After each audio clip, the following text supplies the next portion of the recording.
Hetty was born somewhere around the time of the Civil War. Aunt Hetty was my grandmother's aunt. She was my great-grandmother's sister. She was engaged, and she went to the wedding all dressed in her wedding gown to be married. Her fiancé didn't show up.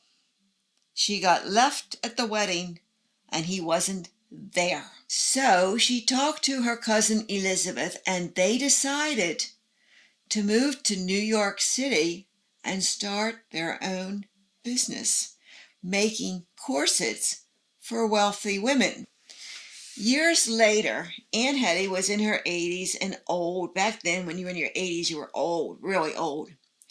My grandmother took me at the age of 5 up to New York to visit Aunt Hetty.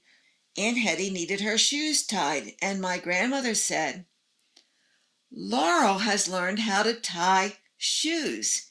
She can tie your shoes for you, Aunt Hetty." So I went in and I tied her shoes. Aunt Hetty was just thrilled.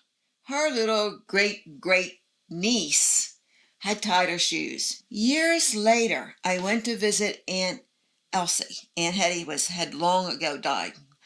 And Aunt Elsie put in my hands Aunt Hetty's gold thimble. And this is it.